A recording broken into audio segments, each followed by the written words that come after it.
Good afternoon kabayan. Ako ay pupunta doon sa paggawaan ng laptop. Kasi yung laptop ko ay pinagawa. Dahil yung kanyang keyboard, yung ibang number at ibang letra hindi na mapindot. Ayaw nang gumana. Kaya dinala ko kanina umaga. Inayos ko. Tumawag sa akin yung ibang lahi, naayos daw yung laptop ko. Kaya ito, pupuntahan ko yung laptop na aking pinayos. Mamaya po ulit. Dito po karamihan pong shop, bilihan ng mga computer at laptop. Sunod-sunod po yan sila. Ang dami. Dito ko po pinayos yung laptop. Dito sa SATA computer. Ayan po.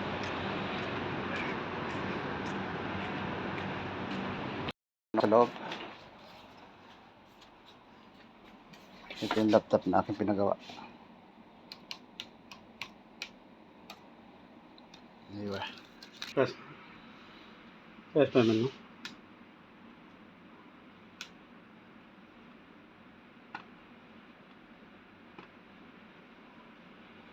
Yan yung kinataon niya.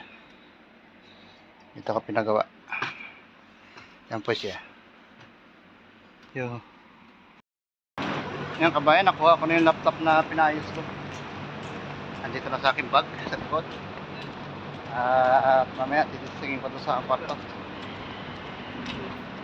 Mahal ang paggawa.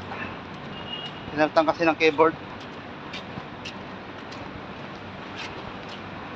170 dirhams. Original yung kanyang pinalis. Pero yung pinagpaltan ko ay daladala ko rin. Pinuha ko. Ako sa kwarto. Mga 15 minutes ang lakad. Grabe ang init. Pawisan na ang likod. Lipat ako doon sa kabila. Kasi mataas ang building doon. Dito kasi hindi na tatabunan ng mga building yung araw. Kaya lilipat ako sa kabila.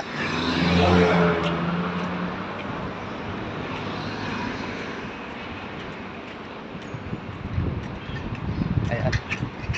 Dito ako dadaan. Yun.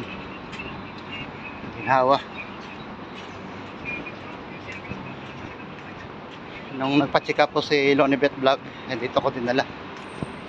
Dito sa hospital na to. Nandoon, ayaw makontak doon eh. Nandoon ako sa ano. Itong Adam and Eve Hospital.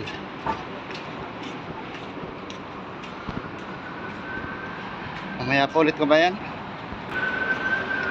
Dito ako dumaan sa harap ng Royal Rose Hotel. Ayan o, ang kanilang fountain sa harap.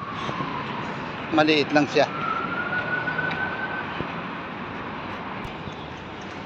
Pinatay ko kanina yung aking pagbibidyo dahil merong dumaan na ambulansya na may wangwang.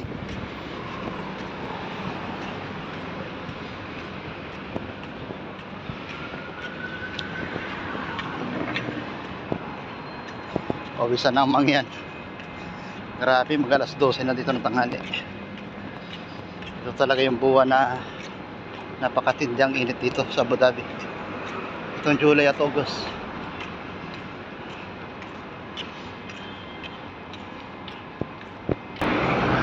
Lilipan na ulit ako ng stoplight.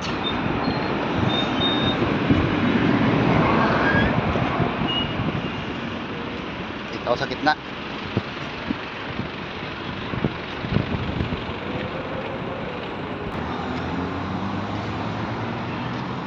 Naghihintay ako mag-go. Meron pala ditong showroom yung Rock Ceramics.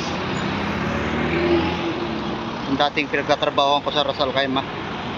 Meron sila ditong showroom ng tiles. Malapit lang dito sa amin. Ayun siya no, sa kabila. Yan po kabayan, katawid na ako ng stoplight. Grabe ang pawis. Okay, malapit na rin sa building na tinutuloyan ko. Ano po? Maraming po salamat sa inyo lahat. Bye-bye po. Grabe ang init. Lalakad ako, punta rin sa pagawaan. Kukunin ko yung laptop na nagawa ko.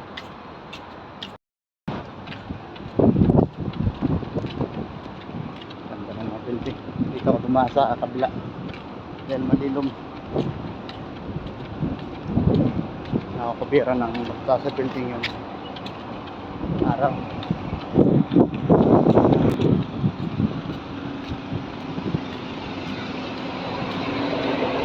Ang oras mo ngayon dito ay 11:30 ng tanghali.